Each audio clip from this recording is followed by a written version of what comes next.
Assalamualaikum warahmatullahi wabarakatuh. Nah, sekarang kita mulai agak filosofis. Diawali dari bahasannya Imam Ghazali tentang awal mulanya cinta.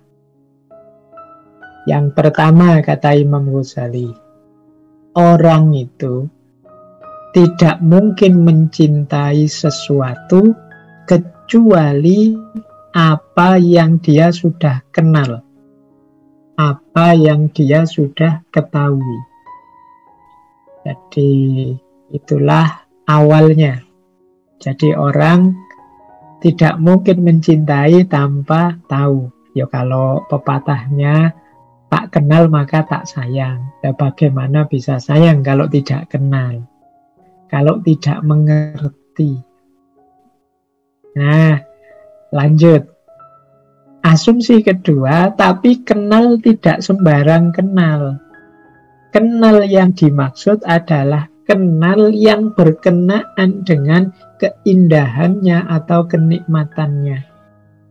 Sebagaimana kenalnya telinga kalau ada lagu-lagu yang merdu, atau kenalnya hidung pada bebauan yang harum, atau kenalnya mata pada lingkungan alam yang indah. Jadi awal lahirnya cinta itu kenal, tapi bukan kenal sembarang kenal. Yang dimaksud adalah kenal yang pada sisi keindahannya, kenal pada aspek kenikmatannya. Jadi ya kalau orang kenalnya jelek-jelek kita, mungkin musuh kita, itu kan kenal pada kita. Tapi dia tidak sayang, dia benci pada kita. Kenapa? Dia kenalnya pada bagian-bagian yang dia tidak suka. Yang bisa memunculkan cinta itu kenal pada bagian yang dia suka. Jadi ini asumsi kedua. Jadi tak kenal maka sak sayang, tapi kenalnya bukan sembarang kenal. Kenal pada bagian-bagian yang indah, bagian-bagian yang kita cocok dan sesuai. Ya manusia itu, kata Imam Ghazali, biasanya mencintai dirinya, atau kalau dia mencintai yang lain itu demi dirinya, yang cocok, yang sesuai dengan dirinya. Maka kalau dia mengenali sesuatu, kok dia merasa tidak cocok, tidak nyaman, merasa tidak indah, tidak sesuai dengan seleranya, biasanya ini tidak akan tumbuh jadi cinta. Yang bisa menumbuhkan cinta itu ya ketika kita mengenali hal-hal yang indah berkenaan dengan sesuatu. Jadi rumus awalnya ini. Terus dilanjutkan. Kalau begitu, apa sih yang sesuai dengan kita itu secara umum yang membuat orang kemudian mengenali hal-hal yang indah tadi apa saja? Nah, dilanjutkan sekarang analisisnya Imam Ghazali. Jadi orang itu tadi tak kenal maka tak sayang, cuma kenalnya pada aspek-aspek yang membuat dia nyaman. Apa sih yang membuat dia cocok dan nyaman? Biasanya beberapa hal inilah yang membuat orang itu suka, nyaman, dan cocok. Yang pertama apa? Ya, dirinya sendiri, kesempurnaannya, dan kalau bahasanya Imam Ghazali, kelanggengannya yang membuat dia langgeng, membuat dia enak terus, nyaman terus, sehat terus, dan lain sebagainya. Jadi cinta pada dirinya sendiri, cinta pada kesempurnaannya, cinta pada kelanggengannya. Itu setiap orang pasti begini. Setiap orang itu pasti sedikit kecil atau besar punya ego, cinta kepada dirinya sendiri. Maka manusia akhirnya punya kecenderungan mencintai apapun yang mendukung keberadaannya, mendukung kebaikannya, mendukung kualitasnya. Ini yang pertama. Nah, menurut Imam Ghazali, kalau memang hal yang pertama ini mampu menumbuhkan rasa cinta, jadi kalau kita mencintai apa saja yang mendukung keberadaan kita di muka bumi ini, menurut Imam Ghazali, bukankah yang paling layak, paling pantas, paling cocok kita cintai itu Allah? Bukankah Allah yang membuat kita ada, membuat kita berada, membuat kita mengada dengan segala kedirian kita saat ini?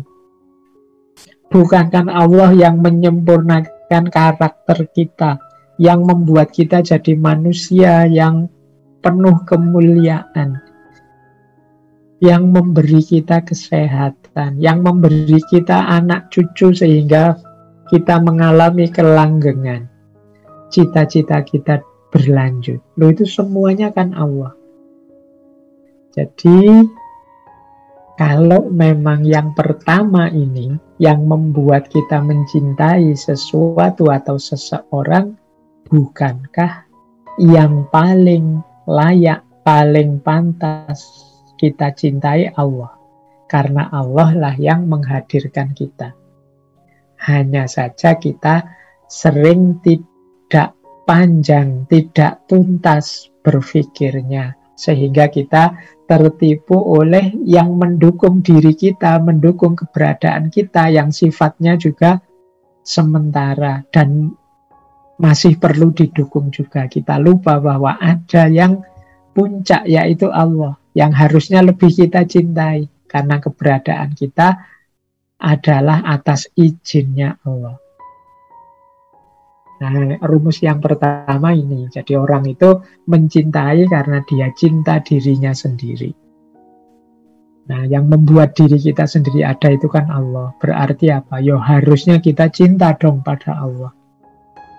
Yang kedua, biasanya orang juga mencintai orang lain yang juga memberikan cinta kepadanya.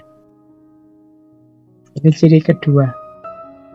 Yang ini membantu keberlangsungannya, menolak kebinasaannya.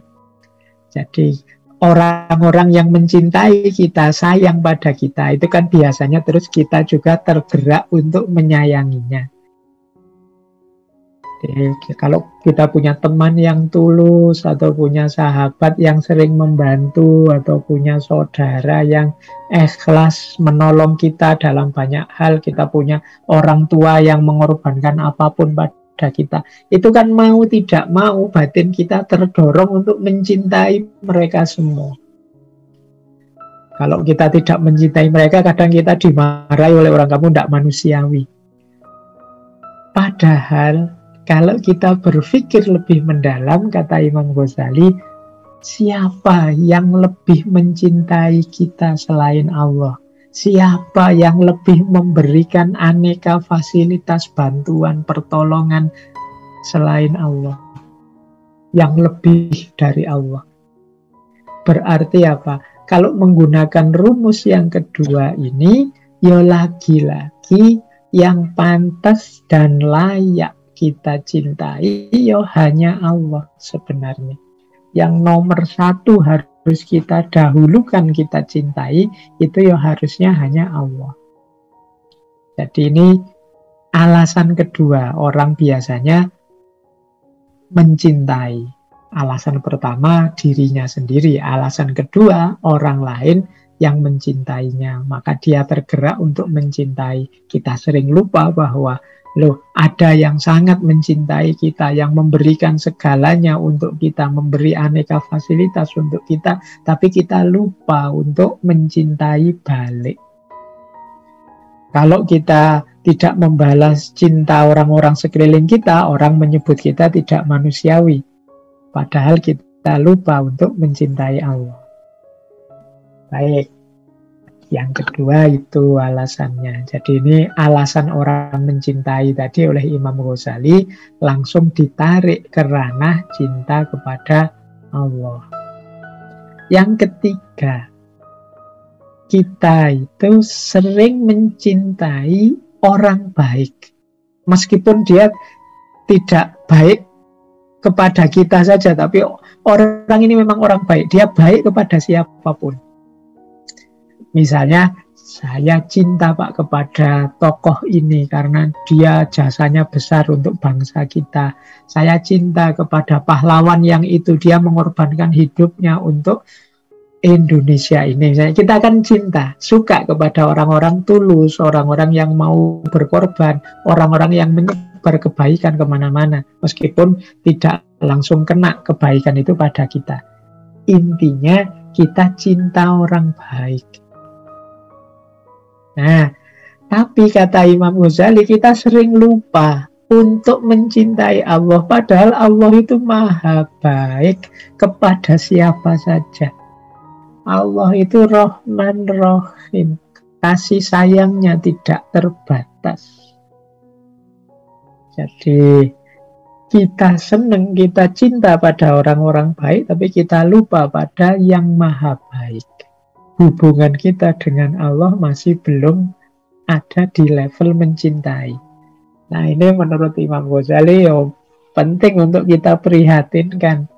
Bagaimana kita bisa ngaku manusia yang baik, hamba yang baik, wong kita belum bisa mencintai Allah. Harusnya kalau kita kagum kemudian cinta pada orang-orang baik, harusnya kita juga mencintai Allah, Zat yang maha baik. Nah, yang keempat, ini alasan-alasan orang mencintai. Kita biasanya juga cinta pada segala sesuatu sesuai kualifikasinya. Biasanya kita, Pak, saya suka yang indah-indah, Pak. Saya suka yang cantik-cantik, Pak. Saya suka yang gagah-gagah, Pak, yang perkasa, Pak. Saya suka yang sabar, Pak. Saya suka. Ini kan kesukaan kita pada sesuatu sesuai karakternya, sesuai sifat-sifatnya. Tapi kita sering berhenti hanya pada keindahan, kecantikan, kegagahan duniawi. Kita cinta pada keindahan, tapi sering lupa untuk mencintai yang maha indah. Kita cinta pada kegagahan, keperkasaan, tapi sering lupa untuk mencintai yang maha perkasa. Kita sering kagum dan cinta pada orang-orang pintar, para ulama yang ilmunya mendalam, tapi sering lupa untuk mencintai Allah yang maha alim, yang maha tahu segalanya. Nah, ini dikritik oleh Imam Ghazali. Jadi, ya manusiawi orang itu mencintai sesuatu dengan sifat-sifat utamanya, keindahan, kecantikan, keperkasaan.